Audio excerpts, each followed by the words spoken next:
Poor girl refuses to lie to get a job. The millionaire watches on camera, and what he does live becomes an ethics lesson. In the Horizon Corp interview room, a young woman with steady eyes and visibly worn clothes faces a panel of executives. One of them smiles disdainfully, reading her resume as if it were an irrelevant draft.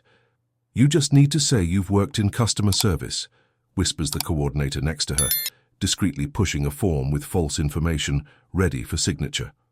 The girl looks at the paper, then at the camera in the corner of the room, aware she's being recorded. She takes a deep breath, pushes the paper back, and says firmly, "Sorry, but I'm not going to lie. Not even for a job." Laughter echoes.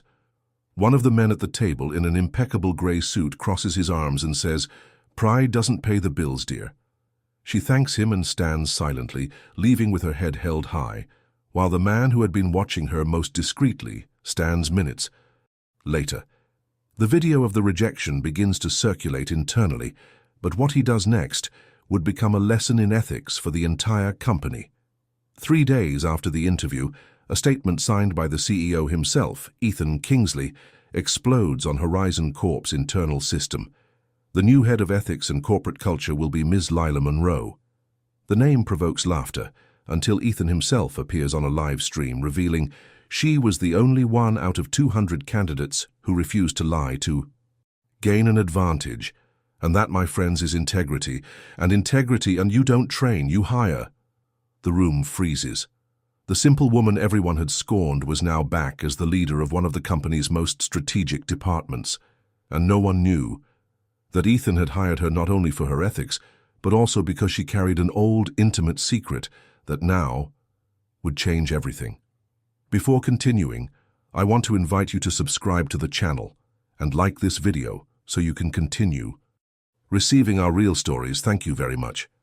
The hallways of Horizon Corp exuded an air of quiet power. Located on the 42nd floor of a mirrored Manhattan skyscraper, the company's headquarters was a mosaic of glass, marble, and inflated egos.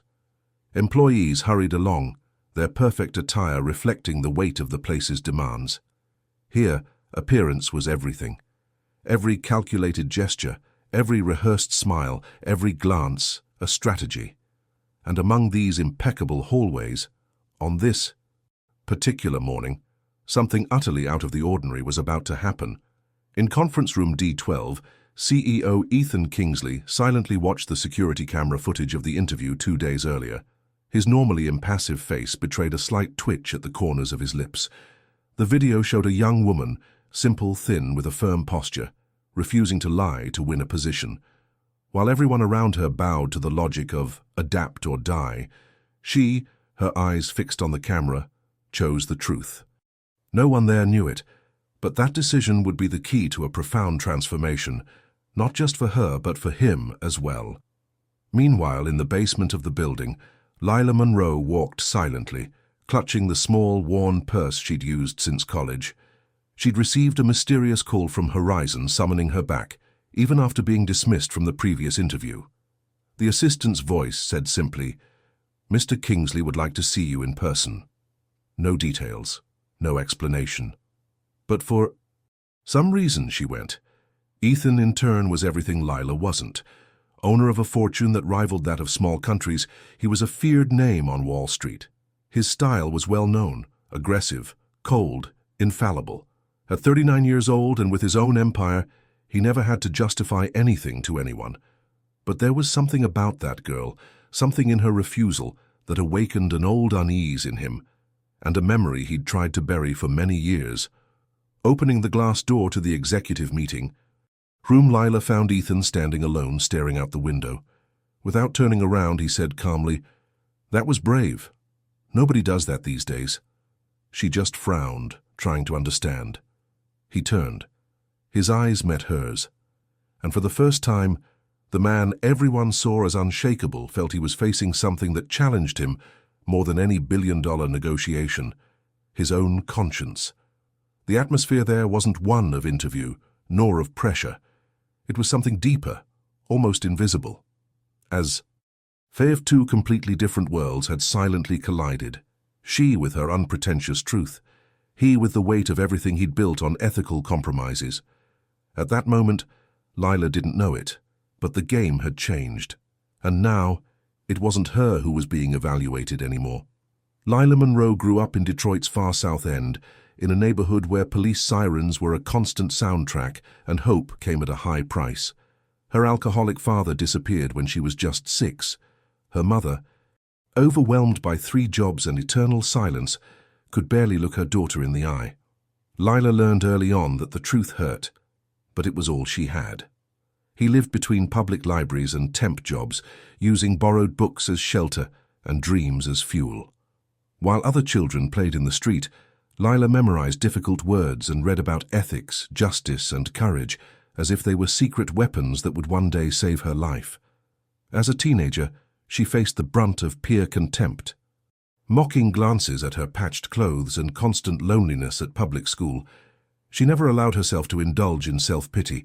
She worked as a waitress, cleaned offices, and still finished high school with top marks. She managed to get into a state university with a full scholarship, but there she discovered that poverty can't be erased with a diploma. During her philosophy studies, her classmates, children of judges and executives, laughed when she mentioned her hometown. She never argued. Back, she just smiled, learned, and moved on. But there was a silent ache building in her chest, made up of small daily humiliations and the absence of sincere hugs. He graduated with honors, but without applause. He returned to Detroit for a while, cared for his ailing mother until her death, and then went to New York. He carried with him a single coat, 2 pairs of shoes, and the conviction that he would never stop being who he was, even if the world demanded masks. He lived in a rented room, with a shared bathroom, spent more on transportation than on food, and yet he refused to accept false medical certificates, tolerated no embezzlement, and tolerated no flattery. In a world where cleverness trumped integrity, Lila continued to choose the more difficult path: honesty. When she saw the opening at Horizon Corp, she didn't have high expectations. She knew she didn't fit the company's profile, but she went anyway. She dressed in her best, a hand-ironed blouse and a skirt that had belonged to her mother in the 1990s, and went. Not out of necessity alone, but because she believed that, even amid skyscrapers and million-dollar sums, there was still room for truth. And it was with this truth that she approached the interview. Not as someone desperate for acceptance, but as someone with nothing left to lose but her conscience. And now, in a way she could never have predicted, that same attitude, so often ignored, ridiculed, trampled upon, was beginning to awaken something in the most powerful man in the company. The week after the interview, the hallways of Horizon Corp were in an uproar for a reason only a few knew. The CEO had cancelled all ongoing selections for the ethics department and ordered a re-evaluation of all resumes. The internal atmosphere oscillated between tension and speculation, but on the executive floor, where decisions are shaped before they're even announced, another scene was quietly unfolding. Ethan Kingsley had requested a confidential meeting with 2 of his directors and made an unusual proposal. "I want to test the company's culture, find out how deeply it's been contaminated." The plan was simple: fake a new round of interviews with an ambiguous ethical scenario where candidates would be encouraged to lie, manipulate, or flatter their way into the position. The real goal? See who would resist and compare. Lila was the standard. On the morning of the test, Lila wasn't notified, but she was invited to watch from a nearby room. Through a camera. She wasn't sure why, but she accepted. On the other side of the glass, the candidates sat one by one at a fake table featuring 2 actors and one of the company's directors. The position was fictitious, the dilemma carefully rehearsed. You discovered that the company's financial report is doctored, but your boss offers you a promotion to keep quiet. What do you do? Most hesitated. Some said, "It depends." Others laughed and played along. Only 2 said they would report it, even at the risk of losing everything. But even these changed their minds when faced with real benefits.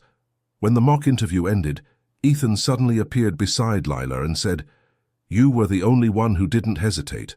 Most people want to appear ethical. You are." She fell silent. He continued, "That's why I want to propose something to you. The next scene was witnessed by a secretary passing in the hallway and would later recount with wide eyes.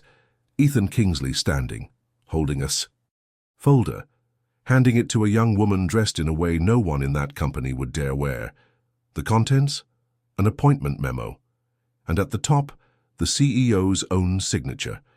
But before that could be revealed, something even crueler would happen. And that would be the very trigger for a public humiliation she would never forget. That same afternoon, a group of HR employees, unaware of the change in plans, leaked malicious comments about Lila to an internal group. Someone had discovered she came from a rough neighborhood, and another said she was only being called that again out of pity. The screenshot leaked onto the intranet, laughter, jokes, mocking emojis, and amidst it all, a name stood out. That weirdo who didn't want to lie, thinking she was a saint. She read it all from an old cell phone on the crowded bus.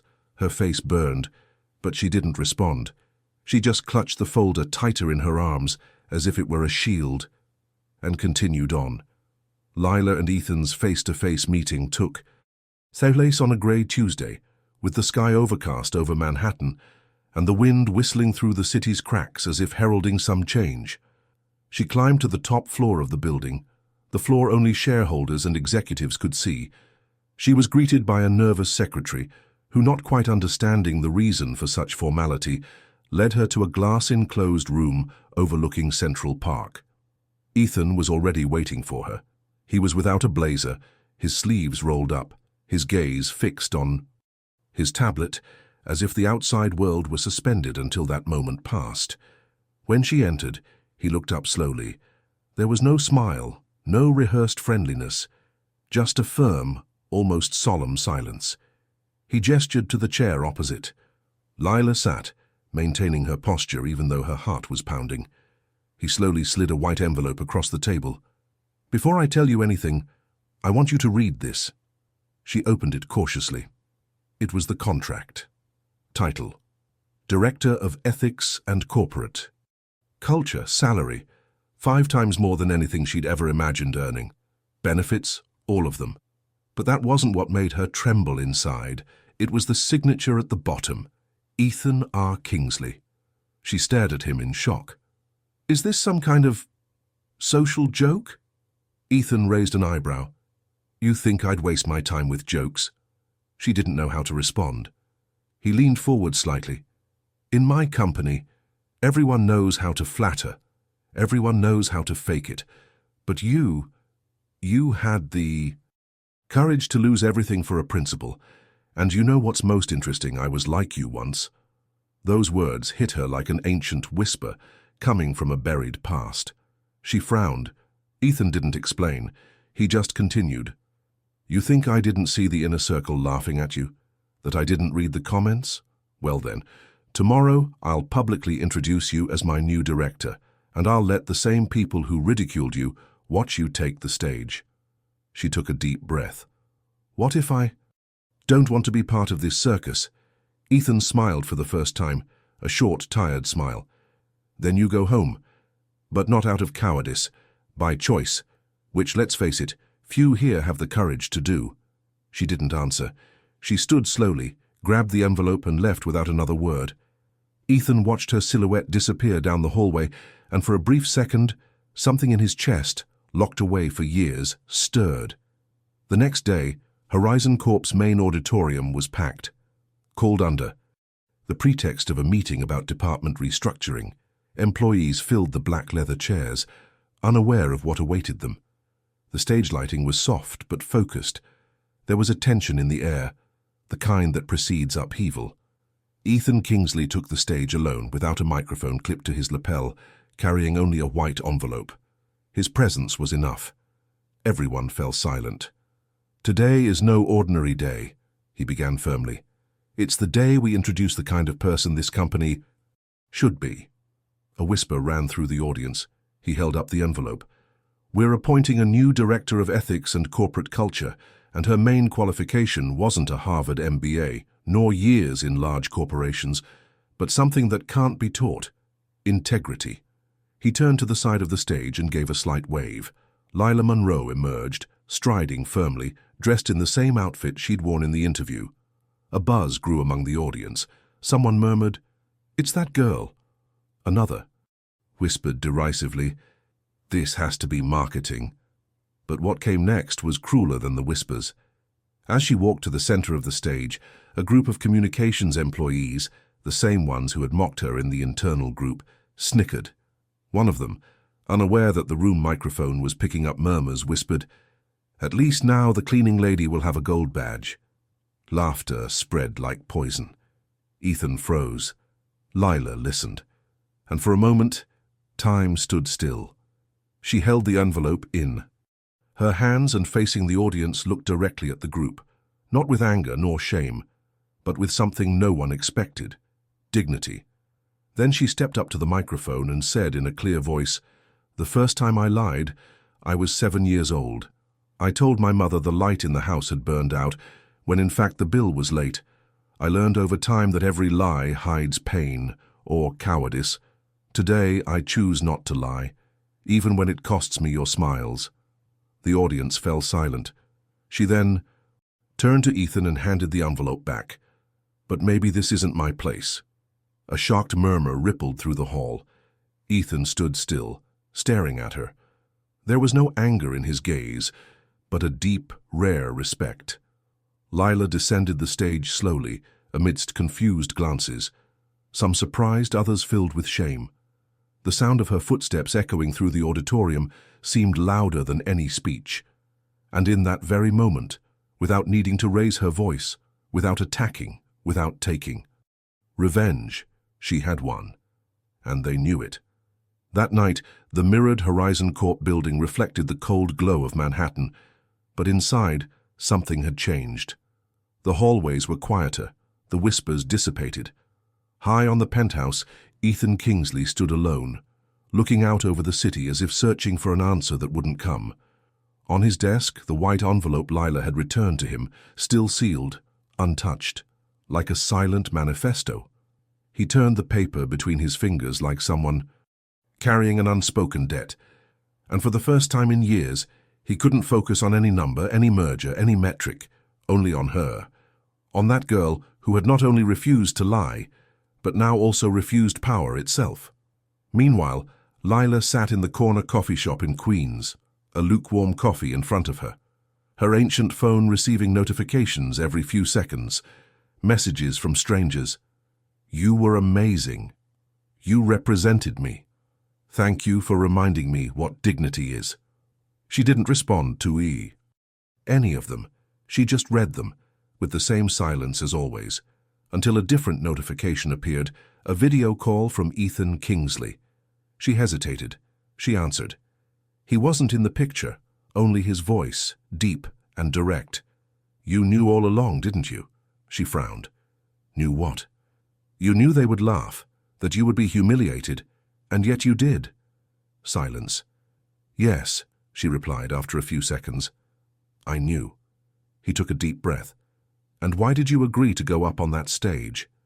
She stared at the back of the cafe where a couple laughed together, unconcerned.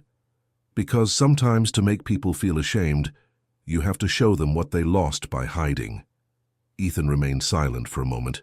Then he simply said, "You still have the briefcase, the contract is still valid, but now the decision is yours." Before she could say anything, the call dropped. Lila stared at the black screen, reflecting her own tired face. And then a small smile appeared. She didn't need approval. Never had. But there was something in that voice, not commanding, not seductive, but acknowledging, and that yes was new. Across town, Ethan hung up the phone and leaned back in his chair. For the first time, he felt unsure of anything, but with the strange feeling of being in front of the one person who, by saying no, offered something more valuable than any yes, the memory of who he once was. 2 weeks had passed since that meeting in the auditorium. Lila hadn't returned to Horizon. He hadn't responded to her emails, nor to Ethan's latest attempt at calling. The contract envelope was still intact, resting on a makeshift bookshelf in the small room he rented in Queens. Beside it, a yellowed post-it note with a phrase he'd written down years ago back in college. Dignity is the inheritance of the invisible. Every night she'd look at it as if remembering her own North Star. And every morning I'd wake up without regret. But silently, something in her was also beginning to change. Not out of vanity nor ambition. It was something else, something older, something unfinished. Meanwhile, within the gilded halls of Horizon, Ethan Kingsley seemed more absent than ever. He didn't speak about Lila to anyone, but those who knew him knew something was troubling him. He began eating lunch alone, declined invitations to investor events, and skipped the company's annual forum, an unprecedented occurrence. However, what really caught attention was his sudden visit to the company's confidential files department, alone at the end of the workday. No assistants, no directors. No one knew what he was looking for, until, days later, he appeared before the internal system with an unusual request: access to the lists of former employees from Horizon's old headquarters, dating back to the 1990s. There, among dusty files and forgotten names, he found a name that stopped him cold. Daniel Monroe, maintenance assistant, dismissed in 1996 for inappropriate behavior. Beside it, a red stamp. Confidential. Ethan recognized it immediately. Daniel Monroe, himself. The man who had been dismissed for having unsuccessfully reported an executive's financial embezzlement. The same embezzlement that Ethan, then just an intern, had witnessed but never had the courage to confirm. He remembered. The man's look, the weary voice, the way he had walked out the door, with dignity, even while ridiculed. Slowly, Ethan connected it all. Lila Monroe, Daniel's daughter. Those eyes. They were the same.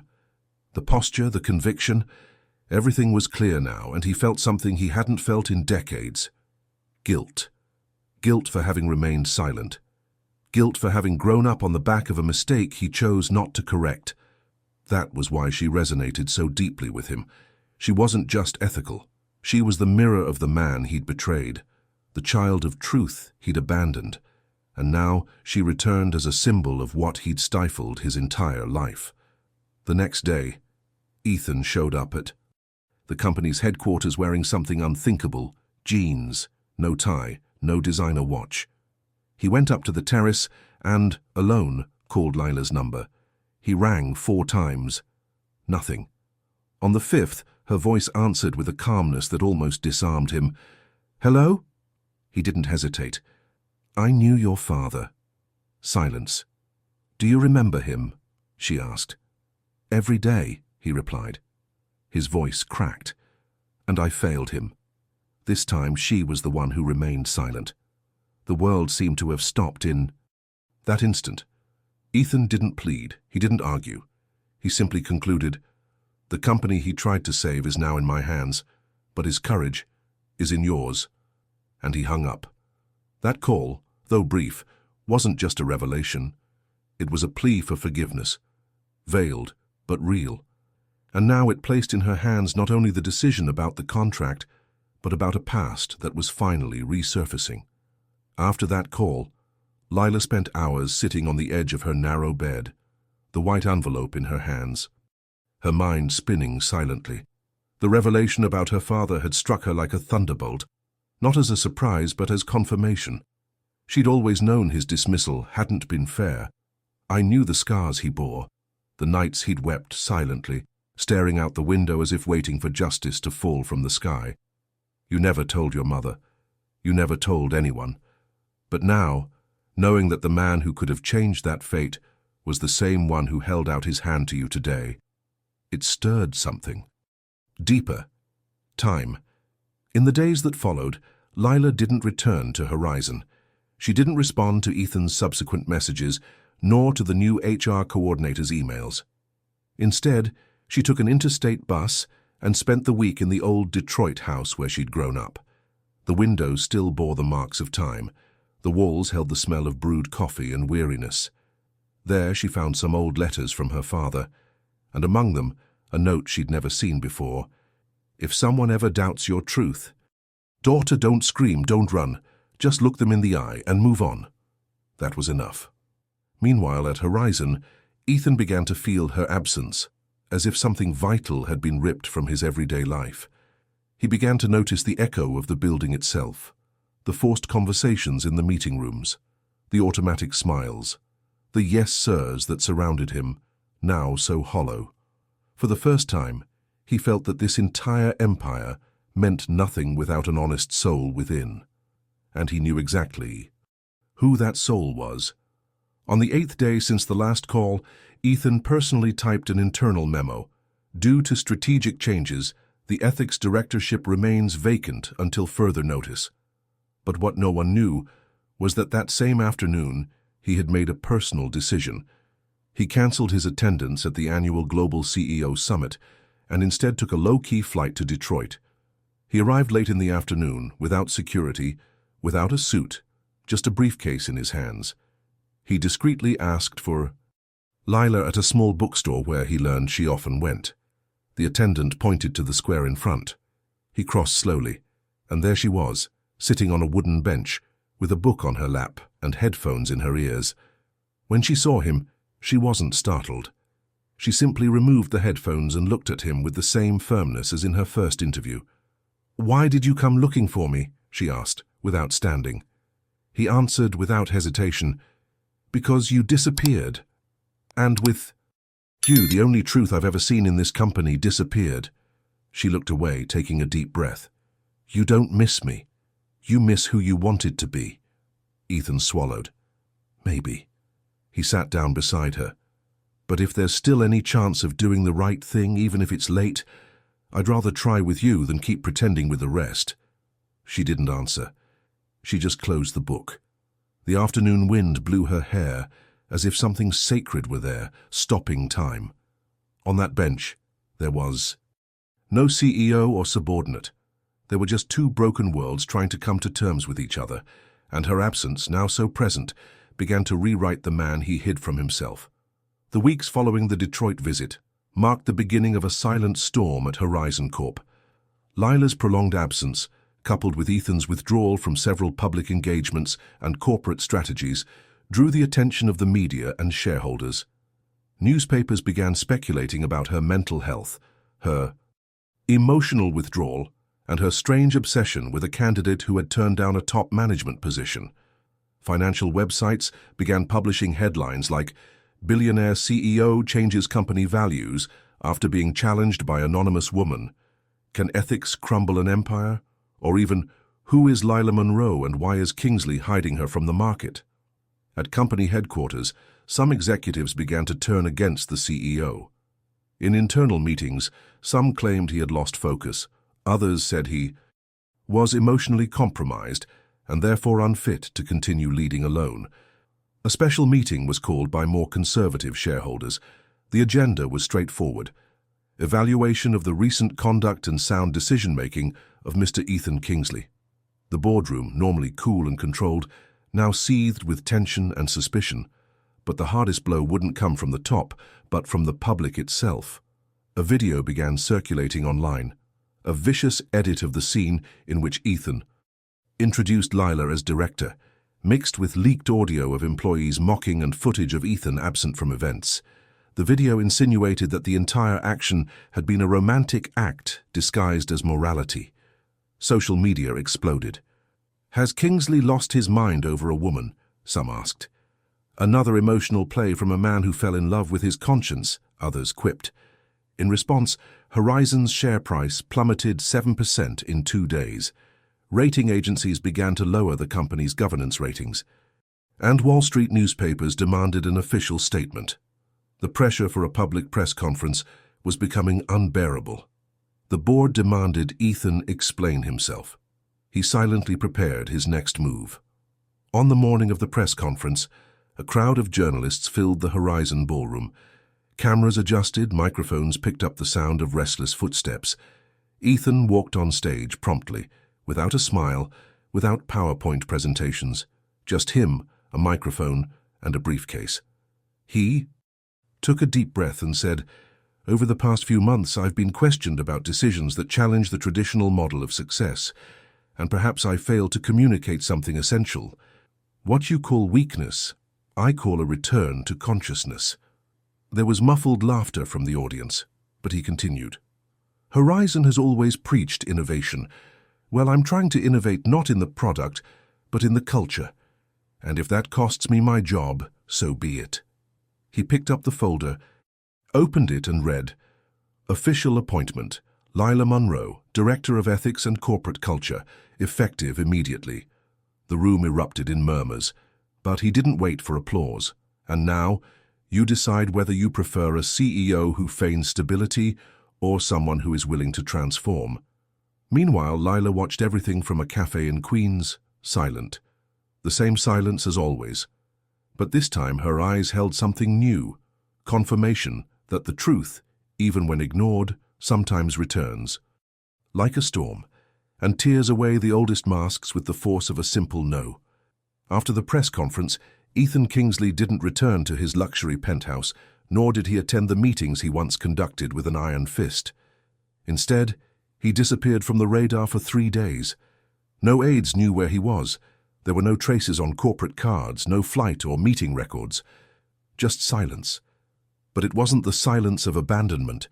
It was the silence of a man who was finally beginning to listen. To himself. Ethan had quietly rented a small secluded cottage in Cold Spring, upstate New York. No cell phone, no internet, no tie. Just a blank notebook and the folder containing Lila Monroe's first resume, the one everyone had mocked. He spent the first few hours rereading her notes, her writings about purpose, about ethics as a daily choice. He read it not as a CEO, but as someone tired of playing a character. And he wept. He wept silently, without fanfare, as if each word he read chipped away at a brick in the wall he had built around his own chest. On the second night, he went to the mirror and stared at himself. He didn't see the billionaire. He didn't see the Stanford prodigy. He didn't see the magazine cover icon. He saw only a man who spent years being applauded for remaining silent in the face of the truth. He saw the young intern who, decades ago, had the chance to support an employee who had been wronged and chose to remain silent. And he saw, painfully, the price of it. All a cold existence without honest mirrors, until she arrived and said no, and showed him what he had ceased to be. He then decided to begin a transformation that didn't involve a press release or a strategic plan.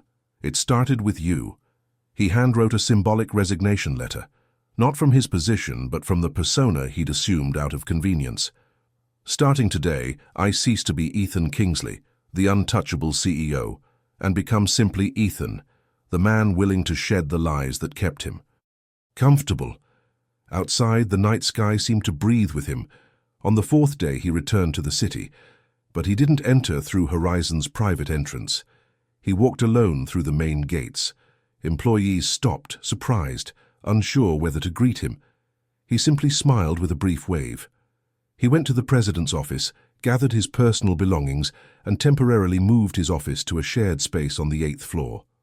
I want to relearn from those at the base, he explained to the operations director, brooking no argument. He ordered that all executive suites have their glass doors replaced with literal transparencies. If I can't be clearly observed, I don't deserve to lead, he said. He also created an anonymous internal channel for ethics complaints in the name of Daniel Monroe. And at the end of that day, he recorded a simple video. Transformation begins with me. No speeches, no self-promotion, just a recording of his voice and the final close-up. Him signing a mural with Lila's quote, "Dignity is the inheritance of the invisible." Soon, Horizon began experiencing something the newspapers would call a silent revolution. The press reacted with disbelief, but the previously apathetic employees began to see the building differently. Change was possible. Mistakes could be confessed. Respect could be earned without lying. And at the center of this change, even though physically absent, there was a constant presence. Lila.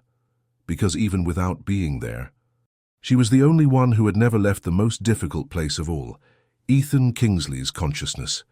The reunion happened unpretentiously, without announcement, without script, without an audience. It was an ordinary Saturday afternoon, with the sun filtering the city between the tall buildings, and Lila was walking through a used book fair in Brooklyn, looking for an old edition of Nicomachean Ethics, when she heard a familiar voice, low, heavy with memory. "I bet you already have that edition at home." She froze for a second before turning, and there he was. Ethan, in jeans, a light linen shirt, without a watch, without the arrogant eyes he'd had the first time they met. He carried only a worn copy of The Republic in his hands, and a shy smile. She frowned, confused but not hostile. "Did you follow me?" He shook his head. "No. I heard you were coming here. The lady from the bookstore in Queens. She has a sharp tongue." She gave a half smile. "She shouldn't talk to strangers." Ethan nodded. "Maybe I'm not one anymore." The two walked in silence through the market for a few minutes, amidst scattered books and the soft voices of vendors. There was something different about him. A weight lessened, as if he had finally begun to shed the armor he'd worn for decades. It was he who broke the silence. "You made me see what no marble mirror could."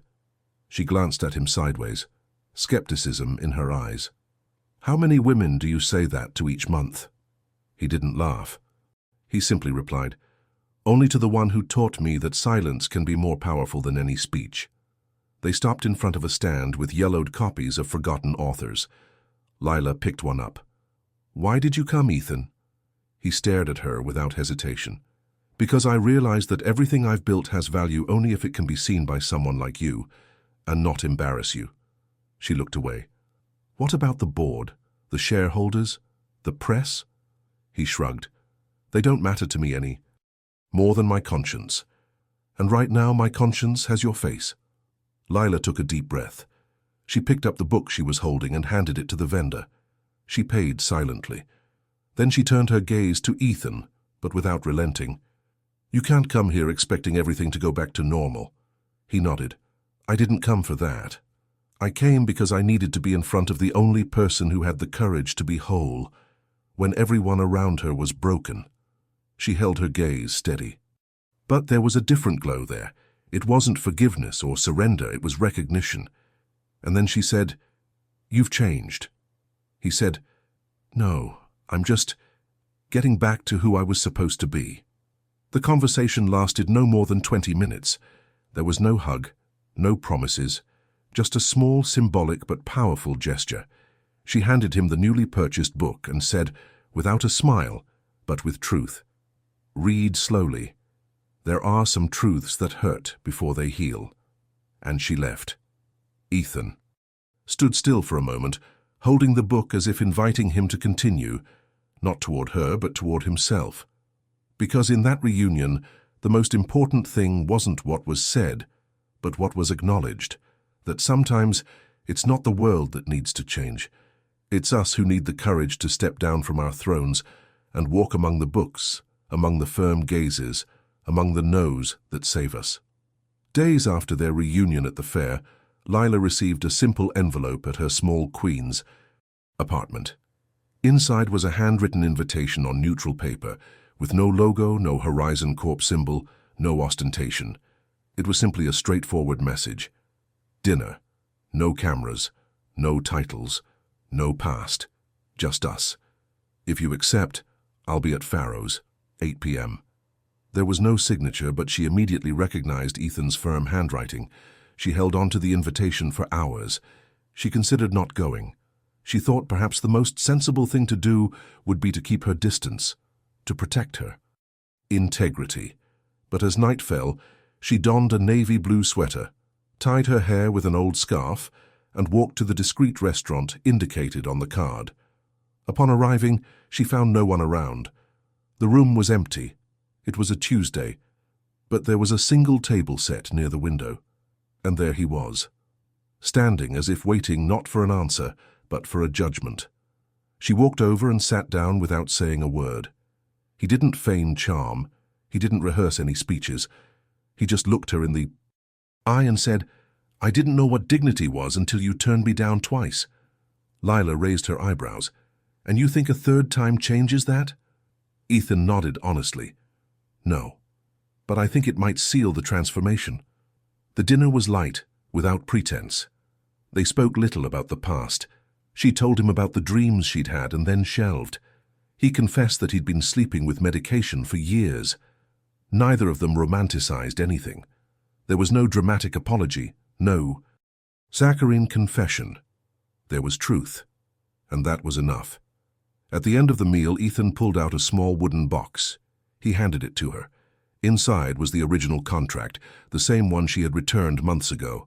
It was folded in half, but with something extra. A fresh stamp sealed in red ink. It read, "Not signed by conscious choice." She stared at it for a moment, then looked at him. "Do you know what that means?" she asked. Ethan nodded. "That no matter what I wish, you are free." Lila smiled for the first time that night, a small, silent smile but firm. She stood, put the contract back in the box and said, "Ethan, freedom is only real when we don't trade it, not even for affection." He took a deep breath, stifling a sigh of loss. But she continued, "But I also know that true freedom is when we choose not to run away." He looked at her, now more vulnerable than he had ever been. "So, what's your choice?" She approached, placed the box on the table between them, as if returning not a gift, but a closed cycle, and said, "My choice is not to return to the past, nor to be a symbol of its change. I was the mirror, but now you must walk without a reflection." And then he left, without rancor, without promises, without longing, only with the certainty that there was no more debt between them, that forgiveness, when it's true, doesn't require reconciliation. And Ethan, standing there, finally understood. Sometimes the noblest lesson isn't winning back, but letting go. Because silent love, the kind that inspires change without asking for anything in return, is the one that leaves the biggest mark. Late on a cold New York afternoon, months after the silent dinner at Farrow's, a new mural was installed in the main lobby of Horizon Corp. No logos, no motivational slogans. It was a bare, exposed concrete wall with a single central mirror. Above it, etched in brushed steel, was a phrase, "Dignity is the heritage of the invisible." No one signed the quote. There were no tributes, no names, but everyone inside the company knew who had left that mark and what it had cost. Beside the mirror, a small shelf filled with books. Nicomachean Ethics, The Republic, Justice, What It Means to Do the Right Thing, all with penciled notes in the margins. Employees passed by, stopped, read and reflected. Some touched the mirror before entering their offices, as if asking permission. Others simply stood before it, silent, as if before an indelible memory. Outside, the world continued to spin as always, people rushing about, impatient horns honking, and the insane pace of the city that never stops. But inside that building, something had changed forever. It wasn't just the culture, it was the memory, the seed, the reminder that the truth, when spoken firmly, when held silently, when refused gracefully, may not change the whole world, but it changes the world around it. Ethan Kingsley has never held the same position as before. Today, he works in a common room, mentoring young interns. He doesn't introduce himself as CEO, just as Ethan. Every now and then, when someone asks about the mirror or the quote on the wall, he just smiles and says, "That was a lesson," and goes back to work. As for Lila Monroe, no one has seen her since. Not on social media, not in the newspapers. Some say he's back in Detroit. Others claim he teaches in public schools, far from the spotlight. But from time to time, a manila envelope arrives at Horizon, with no return address, marked books and small handwritten notes. Phrases like "silence still speaks" or "observing remains more powerful than shouting." They're placed on the shelf next to the mirror. No questions, no answers. Because in the end, the biggest transformations don't make a splash. They just leave their mark. Like hers, like that wall, like a mirror that, every time someone looks at themselves, returns more than just their own reflection. It brings back the memory of those who had the courage to be whole, even in a world built on halves. If you've made it this far, it's because this story touched you in some way. So now it's your turn. Leave a word in the comments that defines Lila's attitude. Courage, dignity, freedom.